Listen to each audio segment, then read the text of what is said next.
बिस्मिल्लाहिर्रहमानिर्रहीम। अस्सलामु अलैकुम। दुआ ज़हरा केस के हवाले से एक बड़ी अहम और बहुत तहलका खेज पेशरफ्त के साथ मैं आपकी खिदमत में हाजिर हूँ। हमने ये तय किया है कि अब जब हम इस मामले में कूद ही पड़े हैं तो न सिर्फ ये कि आपको हर लम्हे की सूरत हाल से आगाह रखें जो भी अहम पेशरफ्त होती है, और ये भी कोशिश करें कि ये सारा मामला हक और सच पर मुंतज हो इंशाअल्लाह अज़ीज़। जो अहम तरीन पेशरफ्त है वो ये कि गुज़श्ता रोज दुआ ज़हरा ने मजिस्ट्रेट के सामने अपने एक ऑफिशियल बयान में इस बात का ऐलान किया है, इस बात का एतराफ़ किया है कि उसके अपने शौहर ज़हीर अहमद के साथ ताल्लुकात इंतहाई नाखुशगवार हैं, नाचाकी हो गई है। उसने एक रात अपने रिश्तेदार के घर गुजारी है जहां उसे बड़ी तकलीफ का सामना करना पड़ा है। अब न वो अपने शौहर के साथ रहना चाहती है और न वो अपने वालिदैन के पास वापस जाना चाहती है जिनसे उनको जान का खतरा है। ज़ाहिर है ये वो बयानिया है जो उसके जहन में कूट कूट कर भरा गया है ज़हीर और उसके गैंग की जानिब से, लेकिन शौहर के साथ नाजाकी, शौहर के साथ ताल्लुकात का नाखुशगवार होना, इसका ऑफिशियल बयान मजिस्ट्रेट के सामने गुज़श्ता रोज दुआ ज़हरा ने पहली बार दिया है। ये बड़ी हैरत अंगेज बात है। जरा इस बयान की कॉपी भी मुलाहिजा कीजिए, उसे दारुल अमान मुंतकिल कर दिया जाए।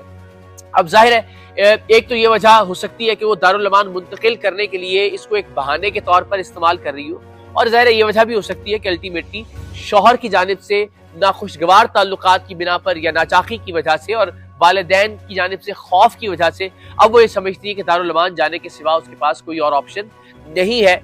सो ये बयान ऑफिशियली अब ऑन रिकॉर्ड है कि ज़हीर अहमद से उसके ताल्लुकात इतने नाखुशगवार हो गए कि अब वो उसके साथ नहीं रहना चाहती है, वो दारुल अमान जाना चाहती है। सो दोनों सूरतों में सूरत हाल खासी तशवीशनाक है।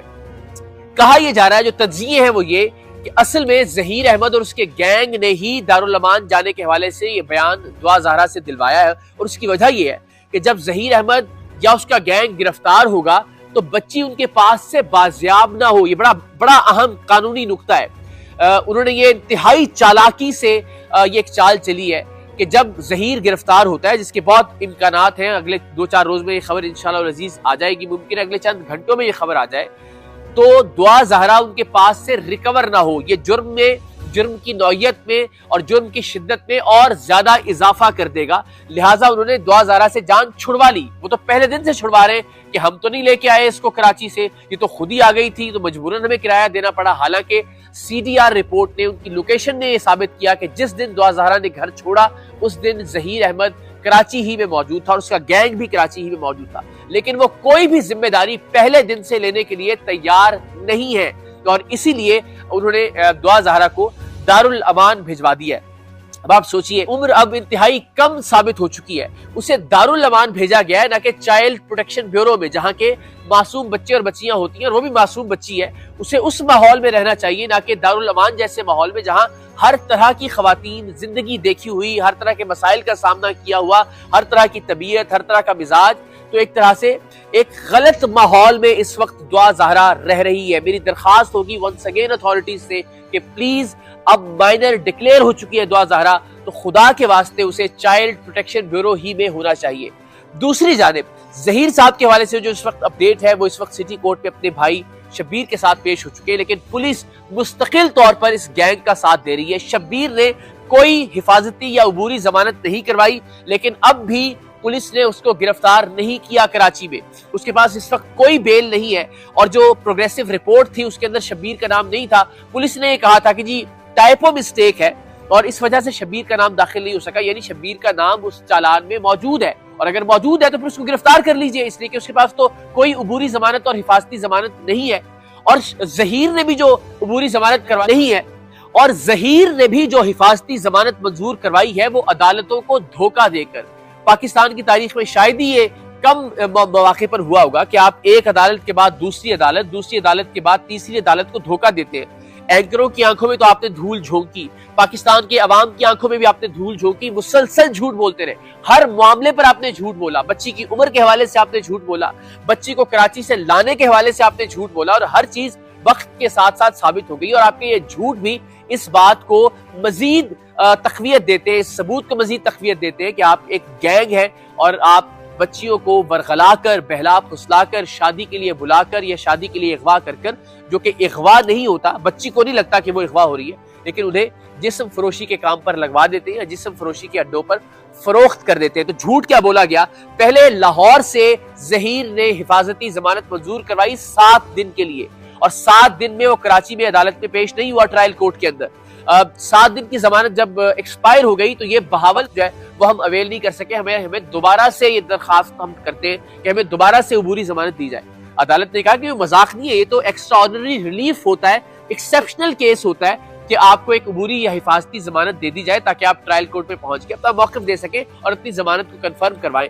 تو لگا کہ وہ یہ مقدمہ ہار جائیں گے اور انہیں ضمانت نہیں ملے گی، تو انہوں نے اس اپلیکیشن کو وڈرا کر لیا۔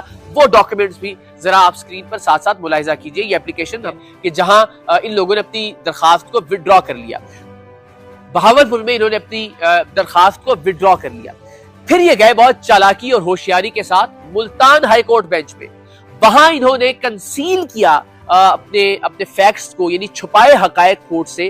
انہیں نہیں بتایا کہ لاہور میں بھی بیل ہوئی تھی 7 دن اور وہ ہم نے اویل نہیں کی، انہیں نہیں بتایا کہ ہم نے بہاولپور میں بھی اپلائی کیا تھا اور وہاں سے ہم نے اپلیکیشن واپس لی ہے، اور وہاں بالکل ایک فریش اپلیکیشن ظاہر کی گئی، اور وہاں سے انہوں نے الٹیمیٹلی 4 دن کی بیل لے لی جو کہ 22 تاریخ کو ایکسپائر ہو جائے گی۔ تو ممکنہ طور پر 22 کو انہیں شاید ایک ضمانت مل جائے گی، لیکن کہا یہ جا رہا ہے ممکنہ طور پر ممکن ہے کہ وہ آج ہی، چونکہ آج سٹی کورٹ میں پیش ہو رہے ہیں، آج ہی ان کی ضمانت خارج ہو جائے، ورنہ 1 تاریخ کو جو یا جب بھی اگلا پیشی پڑتی ہے اس پہ انشاءاللہ العزیز، چونکہ نکاح خان آلریڈی جیل کے اندر ہے، ان کی ضمانت مسترد ہو چکی ہے۔ جب نکاح خان کی ضمانت مسترد ہو چکی ہے تو قانوناً، اخلاقاً، منطقی طور پر یہ ممکن نہیں ہے کہ نکاح کرنے والے کی ضمانت برقرار رہے۔ تو انشاءاللہ العزیز ہم بہت جلد ظہیر کو اور اس کے گینگ کو جیل کی سلاخوں کے پیچھے دیکھیں گے، اور الٹیمیٹلی انشاءاللہ العزیز آج جو ہائی کورٹ میں پیش رفت ہوئی ہے، ہمیں بہت یقین ہے ہم بہت جلد اس حوالے سے آپ کو اپڈیٹ کریں گے کہ دعا زہرا کو کیا کراچی منتقل کیا جا رہا ہے یا نہیں، اور اگر منتقل کیا جا رہا ہے تو اس کی والدین سے ملاقات انشاءاللہ العزیز کب ہوگی۔ یہ کیس اپنے منطقی انجام کو پہنچ رہا ہے الحمدللہ۔ دعا زہرا کے والدین سب سے زیادہ سلام کے مستحق ہیں۔ جبران ناصر صاحب کی جب سے اس کیس میں انٹری ہوئی ہے، اس کیس میں ایک اور جان پڑ گئی ہے، انہیں بھی خراج تحسین، انہیں بھی سلام، ان کی ٹیم کو بھی بہت ساری داد سے بازیاب ہو کر، جو کہ اسے جسم فروشی، ایک ننھی معصوم گڑیا، ایک جسم فروشی والے گینگ سے، ایک ننھی معصوم گڑیا ایک جسم فروشی کے گینگ کے چنگل سے بازیاب ہو کر انشاءاللہ بہت جلد اپنے باپ کے سینے پر ہوگی، اپنی ماں کی گود میں ہوگی۔ آپ سب دعا کیجئے۔ پاکستان زندہ باد۔